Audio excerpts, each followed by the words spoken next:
Bonjour à tous, dans cette petite vidéo, nous allons ensemble réaliser le laboratoire numéro 3 qui était sur les relations d'approbation.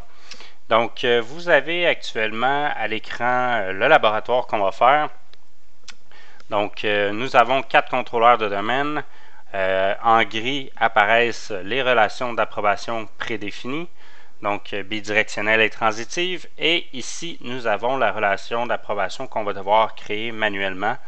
Donc une relation d'approbation raccourcie qui va nous permettre dans le fond d'éviter un certain trafic réseau via les autres contrôleurs de domaine qui s'avérerait inutile. Donc pour ce laboratoire-là, comme je viens tout juste de vous le mentionner, ça prend 4 contrôleurs de domaine. Donc, voici, j'ai 4 ici contrôleurs de domaine que je viens de créer. Ce sont 4 clones, 4 fois le même Windows Server que j'ai cloné. Donc, la première étape, je vous dirais, ça va être de se référer au schéma, donc de se référer à ce schéma-là, et puis d'aller configurer tout de suite nos cartes réseau sur les bons LAN segments dans VMware ou VirtualBox. Et puis, ça va être de s'assurer également de générer des MAC adresses sur les cartes réseau lorsque ce sera nécessaire. Donc, allons-y. Commençons par DCA.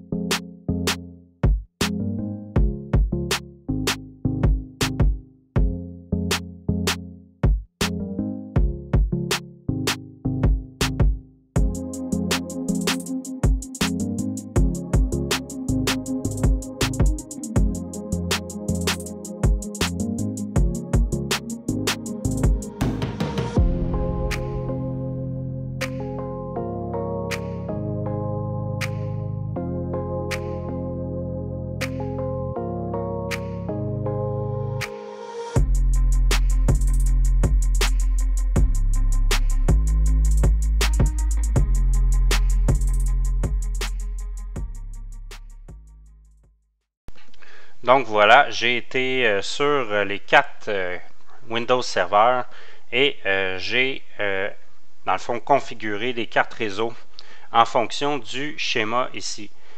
Donc par exemple sur DCA, j'ai configuré une carte réseau sur le LAN 1 et sur le LAN 2, alors que sur DCD par exemple, j'ai configuré une carte réseau sur le LAN 4 et sur le LAN 3.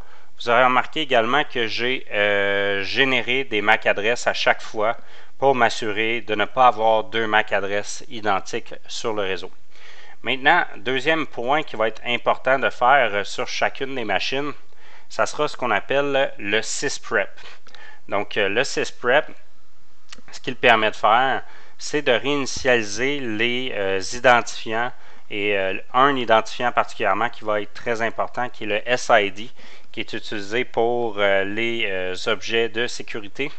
Donc cet identifiant-là ne peut absolument pas apparaître 2 fois dans le réseau. Donc ça fait partie des raisons pour lesquelles on va devoir exécuter sysprep. Vous n'aurez pas à l'exécuter cependant si vous avez installé chacun des contrôleurs de domaine un à la fois. Mais comme ça me surprendrait que vous ayez procédé ainsi, la plupart d'entre vous auraient à rouler sysprep. Donc voici comment il est possible de faire ceci. Je vais l'exécuter avec vous sur DCA et ensuite de ça, évidemment, je vais le faire sur les 3 autres contrôleurs de domaine afin de m'assurer vraiment d'avoir 4 machines qui sont différentes d'un point de vue réseautique. Donc pour exécuter sysprep, on va attendre que Windows Server ait bien démarré. Et ensuite de ça, on va aller dans C:/Windows System32 et on va aller chercher un dossier qui s'appelle justement sysprep. Et dans ce dossier-là, vous avez l'utilitaire, l'application sysprep que vous pouvez exécuter en tant qu'administrateur.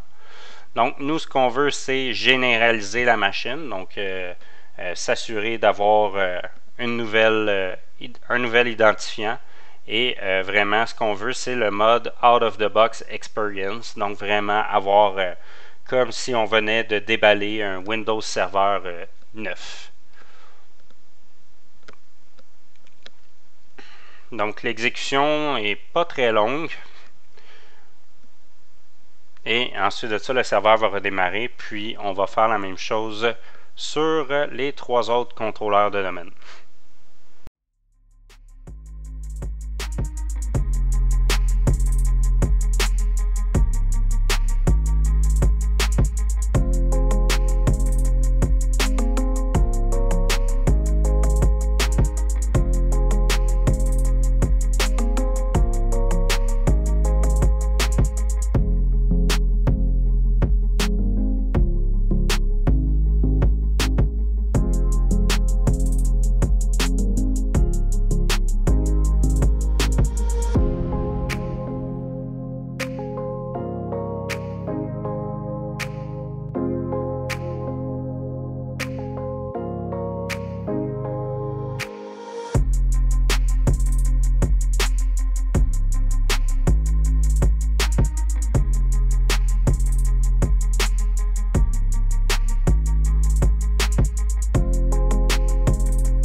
OK.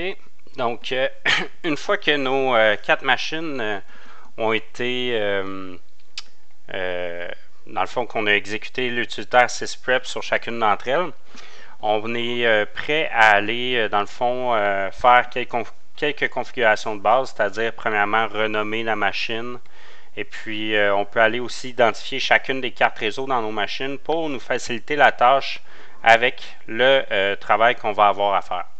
Donc, par exemple, si je reviens dans DCA, qui est mon premier ordinateur, dans l'onglet serveur local ici, ben, je peux venir premièrement renommer l'ordinateur. Donc, DC-A. Je vais également en profiter pour aller identifier mes cartes réseau convenablement avec en me référant à la MAC adresse des cartes réseau. Donc, je peux aussi enlever la configuration de sécurité renforcée d'Internet Explorer. Et donc, j'envoie ça en bas. Je m'en viens voir mes cartes réseau ici. Donc, je vais en avoir deux. Maintenant, je ne sais pas laquelle est sur LAN 1, laquelle est sur LAN 2. Donc, ce que je peux faire, je m'en viens dans Statut ici. On va prendre, par exemple, les 4 derniers caractères, donc 776F. Je vais venir voir dans les settings de ma machine virtuelle cette carte réseau-là, donc celle qui termine par 776F. Donc, voilà. C'est celle qui se trouve actuellement sur LAN 1, donc forcément l'autre est sur LAN 2. Donc, cette carte réseau-là ici, je vais la renommer LAN 1 et celle-ci LAN 2 et je vais procéder de la même façon pour chacune de mes machines et on n'oublie pas de redémarrer évidemment puisqu'on a changé le nom de la machine. Donc voilà, je vais procéder ainsi pour les 3 autres machines encore une fois.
Donc, c'est pas mal ce qui conclut la configuration des machines eux-mêmes au niveau des serveurs. Là, on serait prêt à entreprendre la configuration des adresses IP sur chacune des cartes réseau avant de se lancer dans les fonctionnalités, en fait, c'est-à-dire avant de se lancer dans l'installation de rôle, etc.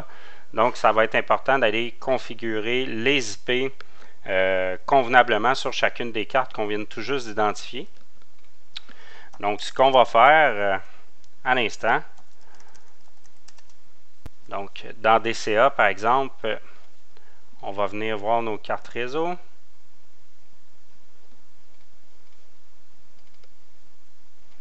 Donc, ici, j'ai la carte sur LAN 1, la carte sur LAN 2 telle qu'on l'a inscrit dans le schéma. Donc, sur LAN 1, voici l'adresse que le schéma nous indiquait de mettre. Vous pouviez toutefois utiliser les vôtres sans problème. Donc, voici, au niveau de la passerelle, dans ce cas-ci, il n'y en avait pas. Et ici, on mettait 10.0, 10.2, ainsi que 127.0.0.1. Donc ça, c'est pour la carte sur LAN 1. Maintenant, la carte sur LAN 2. On allait comme suit.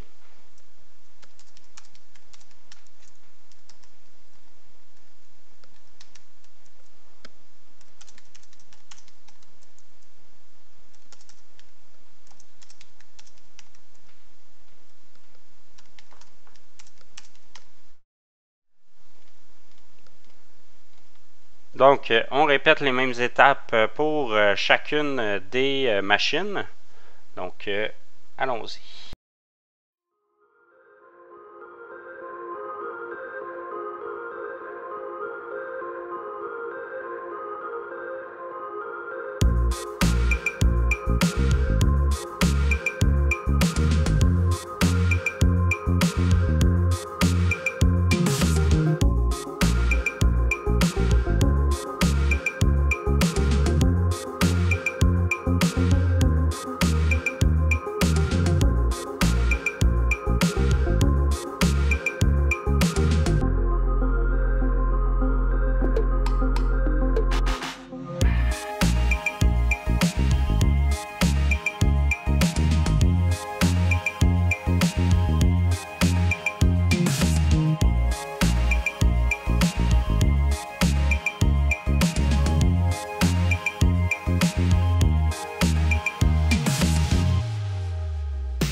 OK, donc je vous ai indiqué les petits endroits où est-ce que j'ai remarqué qu'il y avait des erreurs sur le schéma, donc je m'excuse. J'ai cru remarquer en me référant dans le fond à mon PDF qu'à deux endroits, il y avait deux petites erreurs d'adressage sur les DNS. Donc dans les DNS, pardon, dans les vidéos, je vais vous indiquer où exactement, puis vous aurez les configurations, les bonnes configurations pour faire le laboratoire de votre côté si jamais vous ne l'avez pas déjà complété et si jamais vous n'avez pas déjà remarqué ces petites erreurs-là. Donc, on en était où? On en était au fait que là, on a des configurations réseau qui sont complétées partout. Donc, voilà, là, on s'en vient très très près. Dans le fond, on est pas mal prêt à commencer l'installation des rôles des services. Donc, on va commencer avec évidemment le domaine contrôleur A. Donc, dans notre panneau de configuration ici, on va venir ajouter des rôles et des fonctionnalités. Et ce qui va nous intéresser, ce sont les deux mêmes rôles pour tous les serveurs, à l'exception que ça sera au niveau de la promotion du contrôleur de domaine que ça va changer. Donc là, voilà. Donc ce qui nous intéresse, c'est l'accès à distance pour le routage et les services ADDS juste ici. Donc on y va. On installe ces deux services-là. Donc ici, ce qui nous intéresse, c'est le routage.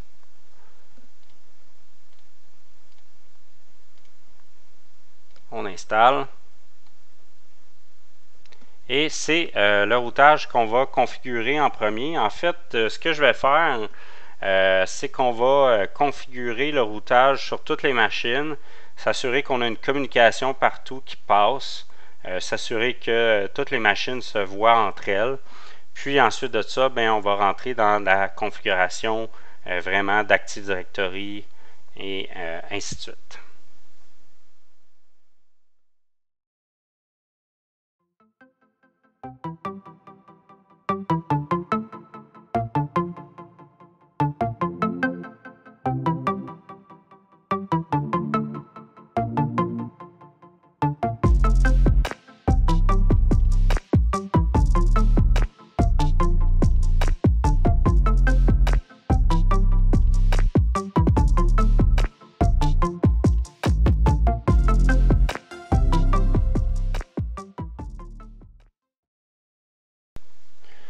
OK, donc nos rôles sont installés. Cette fois-ci, par contre, tout ce qu'on va venir faire, c'est venir dans notre menu ici, routage et accès distant.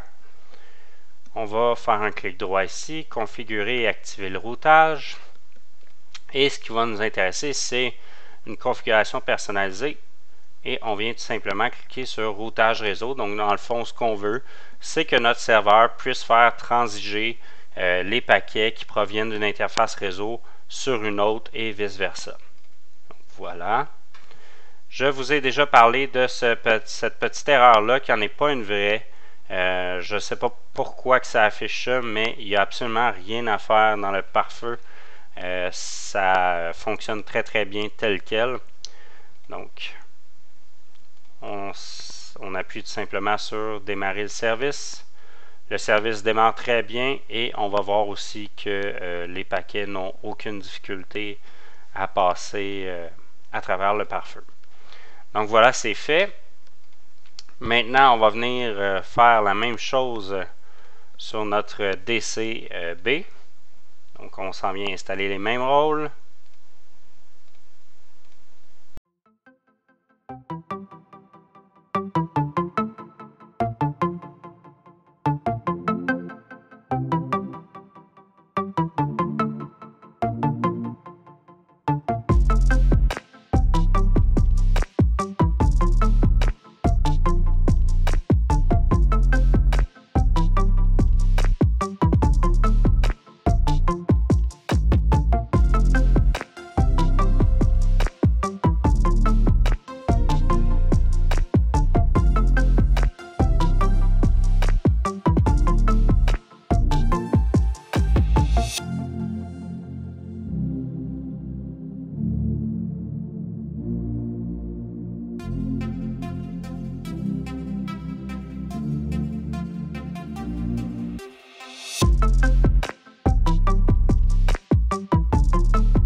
Donc, une fois que notre routage est activé dans toutes nos machines, ce que je vous suggère de faire, c'est de faire des tests pour vous assurer que tout ce qui est en lien avec les paramètres de connexion réseau, que tout soit fonctionnel. Donc, pour ce faire, vous devez effectivement, dans le fond, désactiver les pare-feux ou vous pouvez aller faire les modifications nécessaires dans les paramètres de sécurité pour ajuster les règles du pare-feu. Donc, dans mon cas, j'ai déjà modifié les pare-feux pour m'assurer de pouvoir envoyer des pings à travers toutes les machines. Donc, ce que je vais faire, donc comme vous voyez, j'avais déjà fait quelques tests. Donc, ici, je suis dans DCA. Donc, si je fais un IP config, vous pouvez voir les paramètres en ce moment de DCA. Donc, disons que je veux m'assurer de faire un ping entre DCA et DCD, qui est à peu près le plus long parcours qui est possible. Et ensuite de ça, je pourrais faire un ping de DCB vers DCC. Comme ça, je pourrais m'assurer que tout ce qui est connexion réseau, ça fonctionne. Donc, évidemment, là, on n'a aucun nom de domaine de mise en place. On va utiliser les adresses IP. Donc, depuis DCA, je vais envoyer un ping vers 10.1.10.2. On reçoit bel et bien une réponse. On voit aussi que notre TTL de 128 a baissé. Et donc, on sait que nos paquets ont bel et bien été routés. Maintenant, si je fais un peu le même principe, disons de DCB vers DCD, donc ping, disons 10.0.10.2, on a encore une fois une réponse. Donc ça, ce sont des tests. Vous pouvez vraiment faire chaque test. Si vous voulez, vous pouvez essayer chaque ping entre toutes les machines. Moi, j'en fais juste 2 parce que je me dis, bon, si ces deux-là fonctionnent, les probabilités sont que j'ai bien configuré l'ensemble des cartes réseau. Donc voilà. Première étape à faire suivant, dans le fond, la configuration du routage et de vos cartes réseau. Ensuite de ça, ben là, on serait vraiment rendu au niveau de l'installation de la forêt. Donc, on va commencer avec DCA et on va venir installer, dans le fond, notre contrôleur de domaine. On va venir faire la promotion de notre contrôleur de domaine. Donc, ici, dans Notification, j'ai promouvoir ce serveur en contrôleur de domaine. Donc, lui, c'est le premier. Donc, c'est une nouvelle forêt qu'on fait. Et évidemment, bon, business.local va devenir le domaine racine de la forêt. Donc, lui, là, ça va être le domaine, si on veut, master. Le premier domaine qu'on crée dans une forêt, c'est le domaine, on pourrait quasiment dire que c'est le domaine le plus important de la forêt. Appelons-le comme ça. Donc, on commence la configuration de business.local. OK, donc les niveaux fonctionnels de la forêt et du domaine, on va pouvoir laisser ça tel quel. Il faudra évidemment installer le serveur DNS. On n'a pas le choix de garder la case du catalogue global puisque ça nous prend minimum un contrôleur de domaine qui contient le catalogue global. Et comme c'est notre premier, ben, vous voyez, la case vient de se griser, je ne peux pas l'enlever. Donc évidemment, il faut absolument que ce contrôleur-là ait en sa possession le catalogue global. On entre les mots de passe de restauration. Impossible de créer une délégation DNS, ben, c'est assez simple de comprendre pourquoi. C'est le seul serveur DNS qui va être installé pour l'instant. Les autres ne seront pas faits. Mais vous allez voir que autant en ce qui a trait de la délégation DNS que ce qui a trait du catalogue global, je vais les utiliser dans un autre domaine.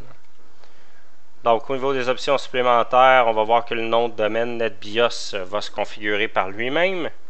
En passant, catalogue global, délégation DNS, ces configurations-là, si vous ne faites pas exactement les mêmes que moi, ça ne devrait pas causer de problème. Encore une fois, on est dans de l'optimisation d'infrastructure. Donc, ça ne sera pas nécessairement l'infra la plus optimisée, mais ça ne devrait pas l'empêcher de fonctionner non plus. Donc, je poursuis.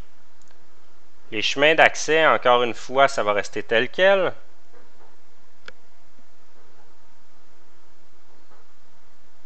Donc, chemin d'accès.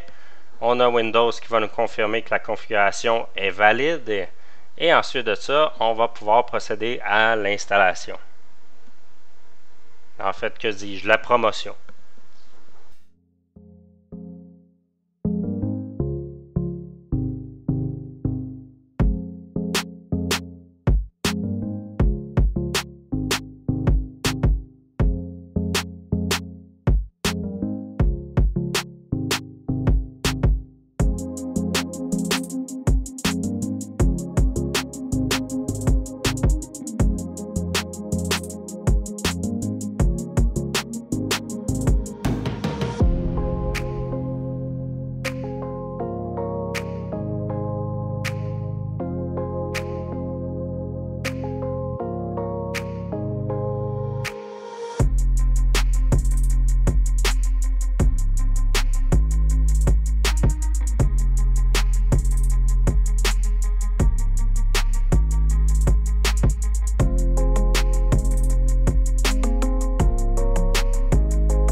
Super, donc le premier contrôleur de domaine est fait.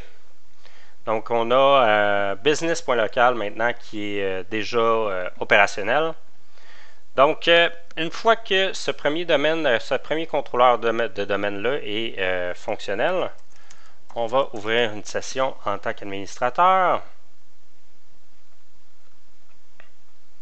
Et on aura une gestion de sites à aller faire et de sous-réseau. Donc, avant de poursuivre un peu plus loin dans le deuxième contrôleur de domaine, on va venir immédiatement ajuster, créer nos sites et nos sous-réseaux. On va s'attarder aux sites et aux sous-réseaux très prochainement, dans le fond, dans le cours d'administration Active Directory. Pour l'instant, je vous demande simplement de faire comme je fais dans cette explication-ci, mais c'est pas mal notre prochaine théorie, je dirais, donc d'aller dans le panneau Sites et services Active Directory et on va aller examiner tout ça ensemble. On va voir quels sont les impacts de ce panneau-là qui est quand même très important et on va voir également qu'est-ce que ça peut, quel rôle ça joue auprès des différents serveurs et des différents contrôleurs de domaine Active Directory. Donc, on va commencer par changer le Default First Site Name. Dans le fond, quand on fait un contrôleur de domaine, le premier site est comme créé automatiquement et on lui donne ce nom-là. Donc, pour le changer, on fait tout simplement un clic droit, renommer, donc même principe que de changer le nom d'un dossier finalement. Et on va l'appeler tout simplement siège social. Donc, évidemment, ce n'est qu'un exemple. Dans le cas d'un business réel, on pourrait lui donner le nom de la ville ou ce que bon nous semble finalement. Donc, on renomme siège social, pardon. On va également faire deux sites supplémentaires. Donc, on va venir ici sur l'unité site. Sachez en passant que les sites comme ceci sont considérés comme des objets dans Active Directory. Un site va également être enregistré dans la base de données Active Directory. Donc, c'est vraiment un objet au même titre qu'un groupe, qu'un utilisateur ou même qu'un ordinateur. Donc, sur l'unité d'organisation site, on s'en vient tout simplement cliquer Nouveau site. Et donc, quand on va créer un nouveau site, donc ici on va créer Montréal par exemple, on va devoir choisir un lien. On va voir les liens aussi en même temps que les sites que l'on crée. Pour l'instant, faites simplement sélectionner le lien IP qui est le lien par défaut finalement. Donc, on va créer le site Montréal. On va s'assurer qu'il est lié à d'autres sites. Donc, on voit qu'il est déjà lié par le site par défaut. Pas par le site, par le lien par défaut, pardon. Donc là, c'est normal que Montréal n'ait pas de serveur. Ça va venir un peu plus tard. Et on va également créer encore une fois un nouveau site qu'on va appeler QC. Donc pour Québec, on choisit encore le lien par défaut. Et voilà, donc on a créé nos sites. On va également créer, dans le fond, dans Subnet ici, des sous-réseaux. Ces sous-réseaux-là vont correspondre aux différents sites qu'on veut attribuer. Donc pour en créer, on va tout simplement faire Nouveau sous-réseau. Et on va venir appliquer des sous-réseaux qui vont correspondre à certains sites. Donc, par exemple, dans le cas de siège social, on va le mettre en 10.0.20/24 et on va dire que ça correspond aux contrôleurs de domaine qui sont dans siège social. Aussi, prochainement, on va voir justement dans la théorie quels sont les impacts de ces sous-réseaux-là et quels sont les impacts aussi d'attitrer des adresses sur un site. On va voir qu'en arrière-scène, il y a vraiment une compréhension d'Active Directory qui va agir différemment en fonction des sous-réseaux qu'on va appliquer sur certains sites. Donc, sachez que c'est pas juste pour la bonne forme qu'on fait ça, il y a vraiment des configurations qui changent en arrière, des comportements d'Active Directory aussi qui vont changer en fonction de ce qu'on va entrer ici. Maintenant, on va rentrer les préfixes pour les deux autres sites. Donc, soit 10.0, 10.0 pour Montréal. Donc, on sélectionne Montréal, on clique OK. Et finalement, on va venir faire un nouveau sous-réseau également pour Québec. Donc Québec qui sera 10, 1, 20, 0/24. Évidemment, il faut sélectionner le site Québec comme ceci. Donc voici ce qu'on avait à faire au niveau du panneau Sites et services Active Directory dans ce premier contrôleur-là.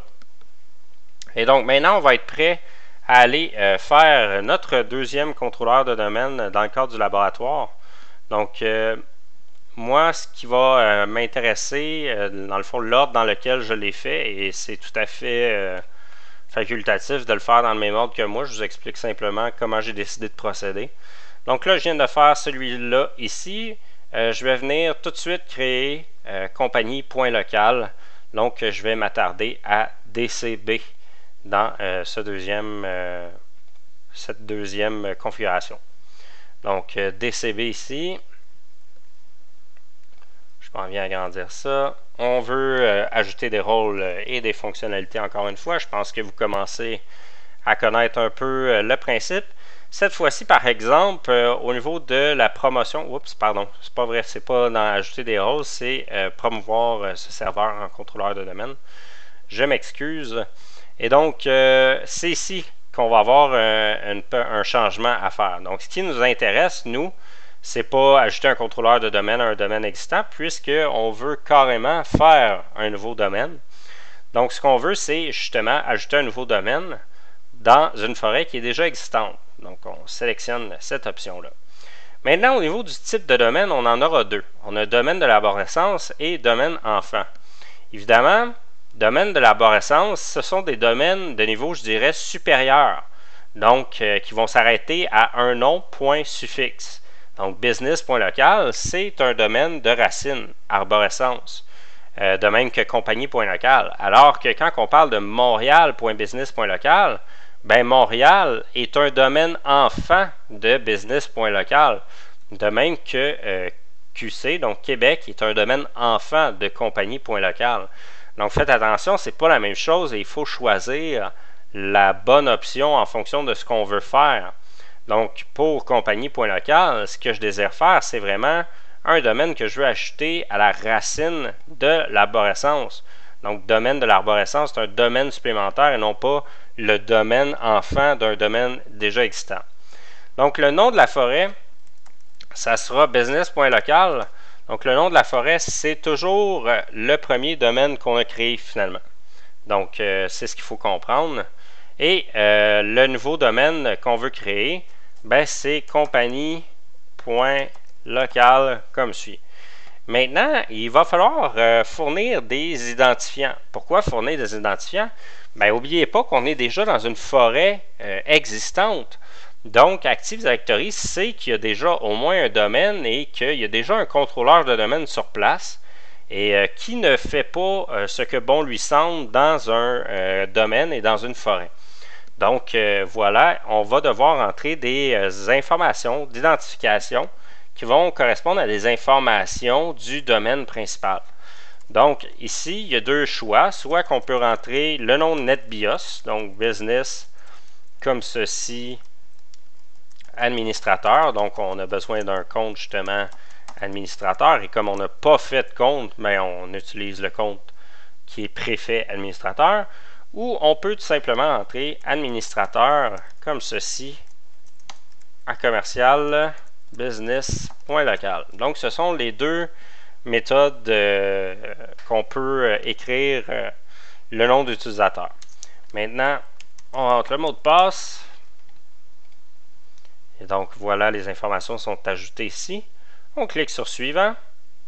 Évidemment, il y aura une identification qui se fera en arrière-scène pour valider que je suis bel et bien un utilisateur, voire un administrateur qui est autorisé à faire ce genre d'opération dans la forêt.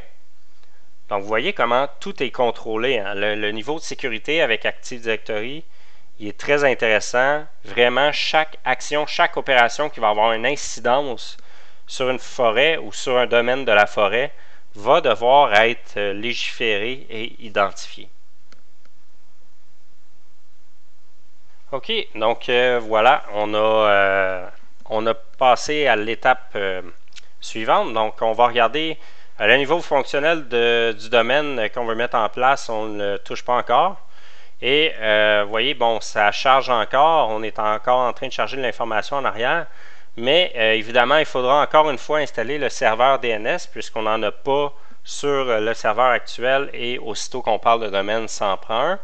Et comme c'est un domaine de racine arborescence, je vais autoriser une copie du catalogue global. Moi, j'aime bien, puis ça, c'est une façon de faire qui est bien personnelle, mais moi, j'aime bien avoir une copie du catalogue global lorsque j'ajoute un domaine complètement neuf, donc une nouvelle arborescence de domaine. Mais sachez que si vous ne l'avez pas mis dans votre laboratoire, là, ça ne devrait pas avoir de conséquences. Donc, moi, je vais laisser ces deux cases-là cochées. On va devoir sélectionner le nom du site. Donc, on va aller préciser dans quel site ce contrôleur de domaine-là va être configuré. Et ce sera encore une fois dans le site siège social qu'on va mettre ce contrôleur-là. Donc, ça charge encore. Ça peut prendre un certain temps. Donc, voilà. Le site, ok, bon, il y a un site qui est chargé, mais je ne suis pas encore capable de les modifier.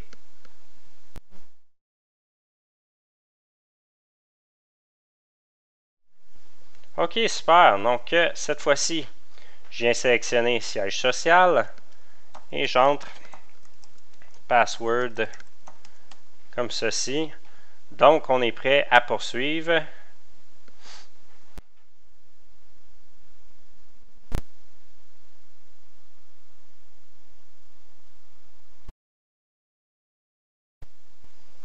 Donc, il n'y aura pas de délégation DNS encore une fois, puisque c'est un domaine racine. Donc, il n'y a aucun étage supérieur à ce domaine-là.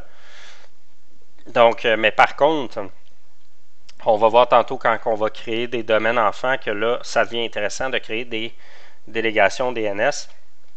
Pour l'instant, on fait encore suivant. On va avoir un nom NetBIOS qui va nous être attribué. Et pour le reste des étapes, en fait, c'est pas mal les étapes typiques que vous avez créées lorsque vous avez fait un premier contrôleur de domaine et même quand vous avez fait justement le domaine business.local. Donc ici, on fait suivant. On va avoir une confirmation des chemins d'accès. On va avoir Windows qui va valider que nos spécifications sont valides. Et ensuite de ça, on pourra lancer l'installation.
Donc, une fois que le contrôleur de domaine a fini sa configuration, ce qui peut être quand même un peu long, on va aller voir, et ça, c'était pas une étape du laboratoire, mais juste pour vous montrer, dans le fond, les relations d'approbation prédéfinies, c'est-à-dire qui se créent automatiquement.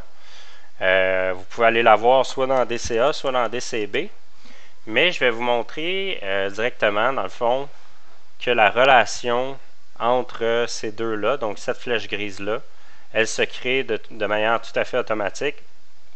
Donc, si par exemple dans BCB, je viens dans Outils et que je fais, c'est moi, je me souviens plus, Domaine et approbation Active Directory, voilà.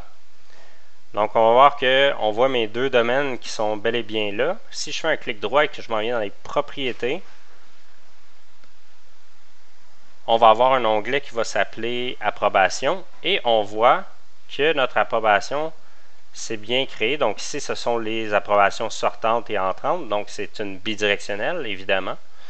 Et on va voir que le type d'approbation, c'est racine d'arborescence. Donc c'est un des types d'approbation qui se crée automatiquement. Donc c'est un des types d'approbation prédéfinis.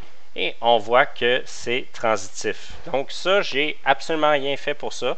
Ça s'est créé de façon tout à fait automatique. Donc, c'est comme ça que fonctionnent les relations d'approbation prédéfinies.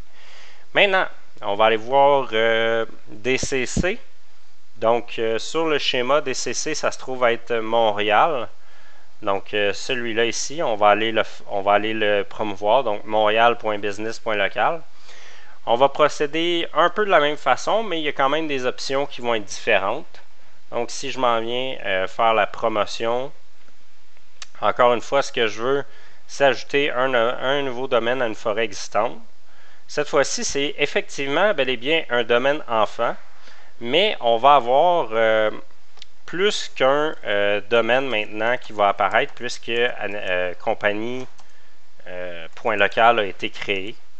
Donc ici, on demande d'entrer un identifiant valide pour lister les domaines qui sont présents dans la forêt. Donc pour montréal.business.local, ce sera évidemment business.local qui m'intéresse. Le nouveau nom de domaine, c'est Montréal. Et le nom complet, ça va justement se compléter avec business.local. Donc, voilà la procédure pour créer le domaine enfant de business.local. Donc, je clique sur Suivant.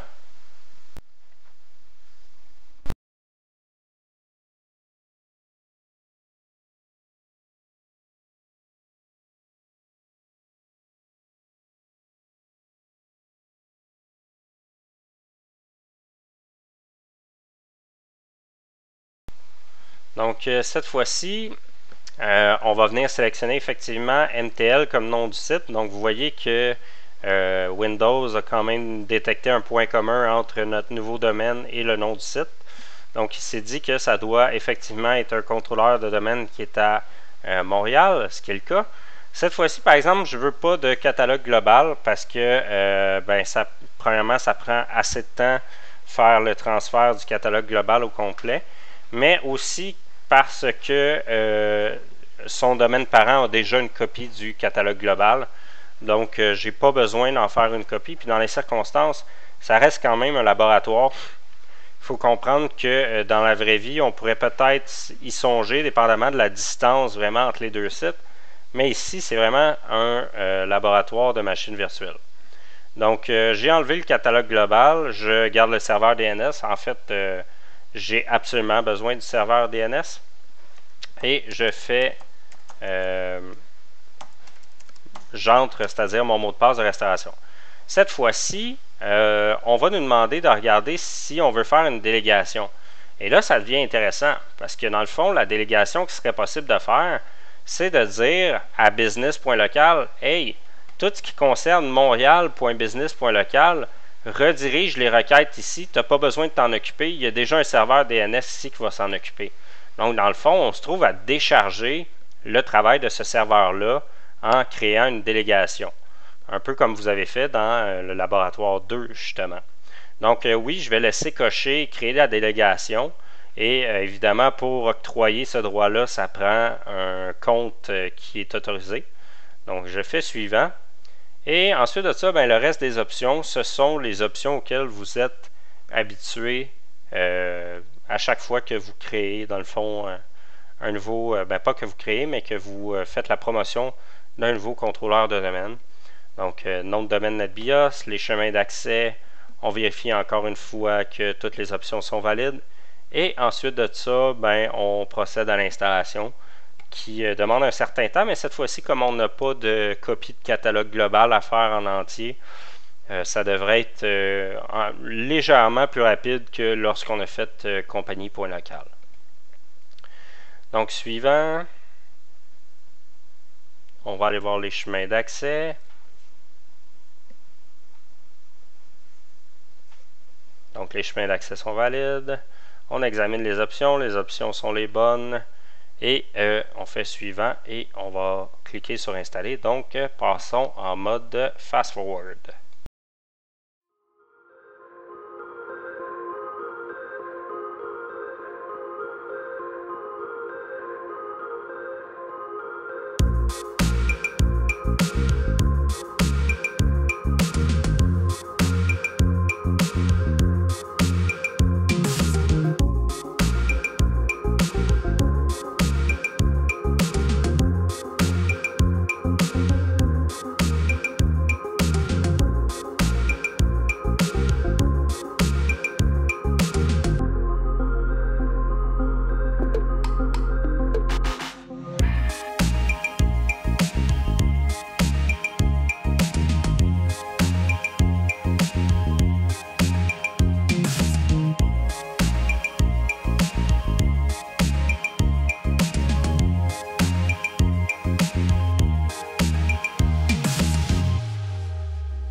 OK, donc une fois que DCC a fini sa configuration, on peut ouvrir une session.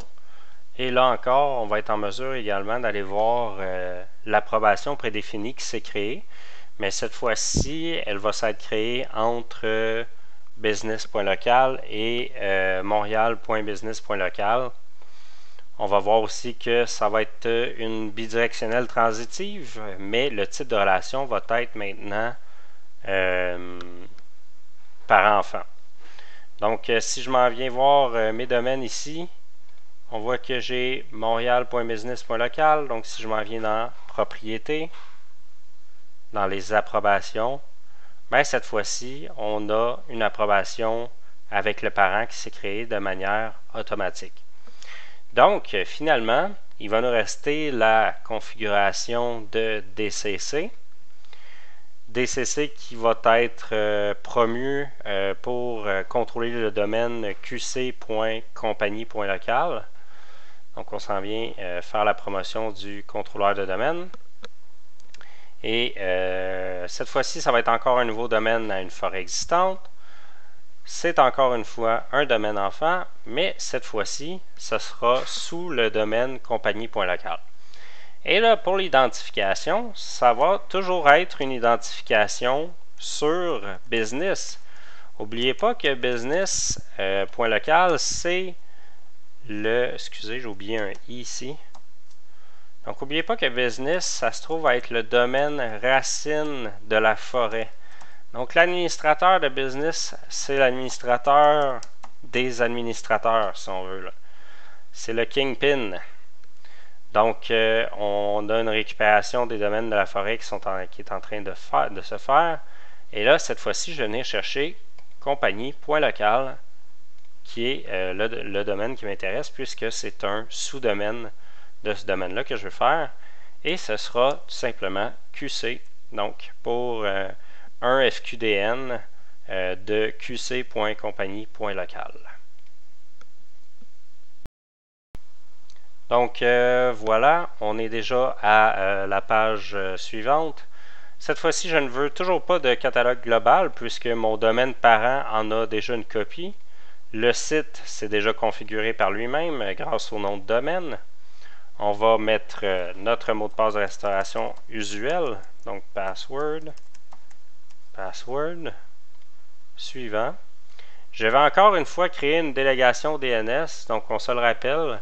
Ce que ça va faire, c'est que chaque fois que compagnie.local va recevoir une requête concernant qc.compagnie.local, ben, il va tout simplement reléguer cette requête-là à ce serveur DNS-là. Ainsi, on se trouve à alléger le travail du DNS de compagnie.local. Donc, je crée la délégation, je fais suivant. Le nom de domaine NetBIOS va être QC, donc même chose que d'habitude. Et encore une fois, on aura à valider les chemins d'accès. Microsoft va vérifier la configuration et on va pouvoir procéder à l'installation par la suite. Une fois ce dernier contrôleur de domaine-là installé, on va pouvoir aller configurer finalement notre approbation manuelle qui sera une approbation raccourcie.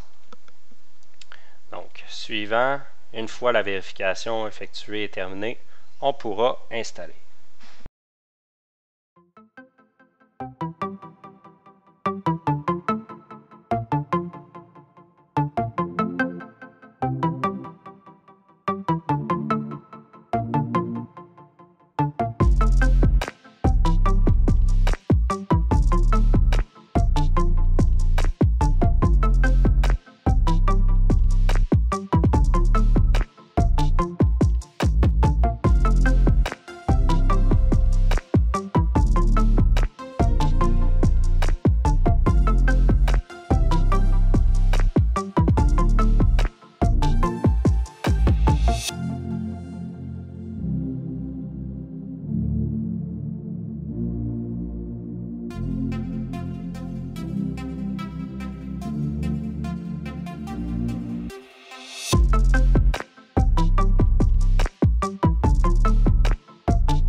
OK, donc notre dernier contrôleur de domaine est configuré.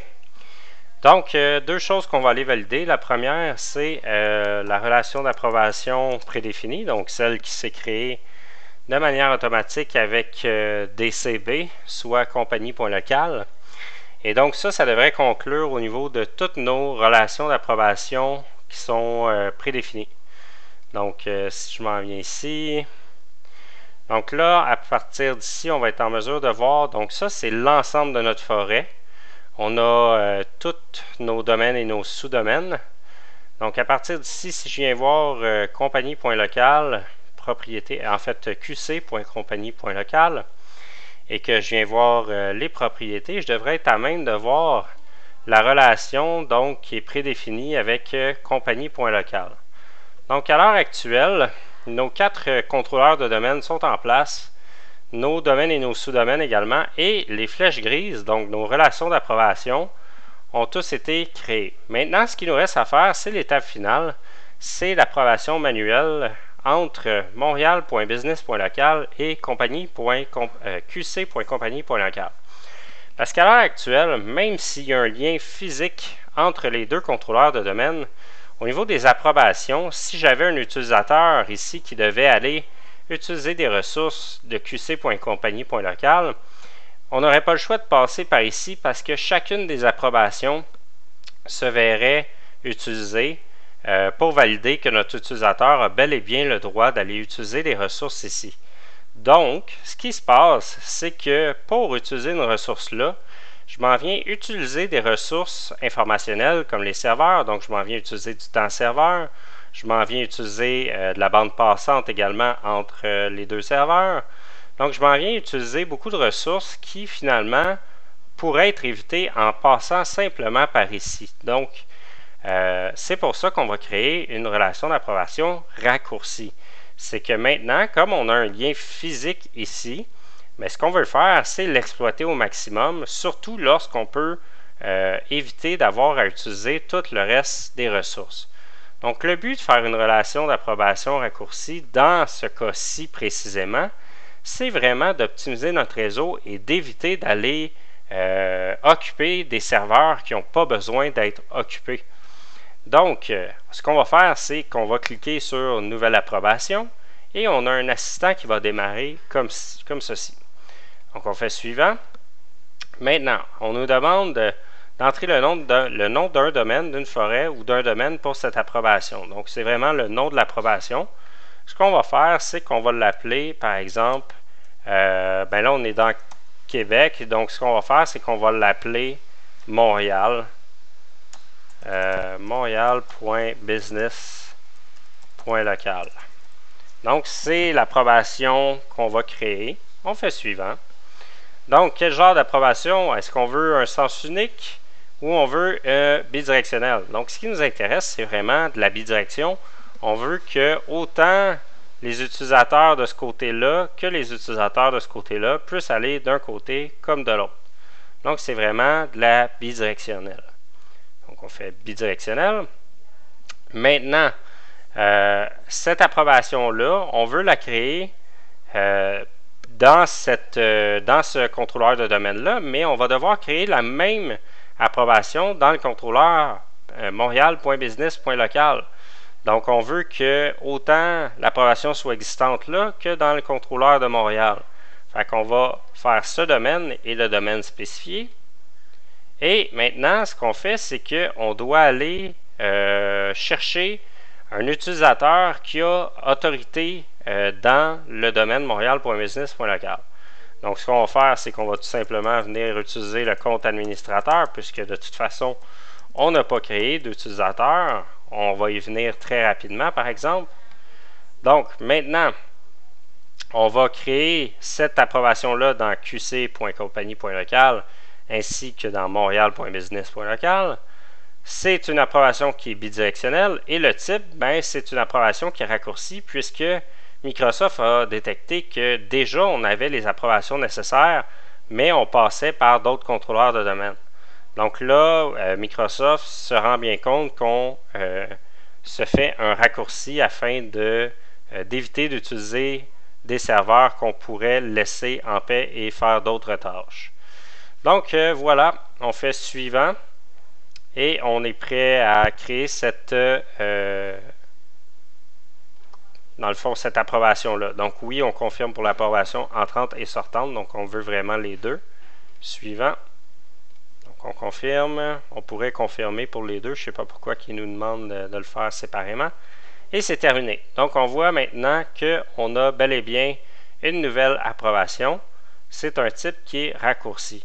Maintenant, une fois que c'est créé, vous verrez pas de différence d'un point de vue. Vous verrez aucune différence. Dans le fond, il n'y a rien il n'y a pas de feu d'artifice qui va apparaître, il n'y a rien qui va se passer. Parce qu'en fait, tout ce que vous avez dit, c'est dorénavant, quand il y a un utilisateur qui voudra aller utiliser une imprimante ici ou qui voudra aller consulter un dossier partagé, passe par ici au lieu de faire l'ensemble de ce chemin-là pour t'y rendre. Donc, il n'y a rien de fantastique qui va se produire. Maintenant, le but de ce laboratoire-là, c'était que vous ayez fait une approbation et que vous vous rendiez compte dans quel contexte on fait ça et finalement à quoi ça sert.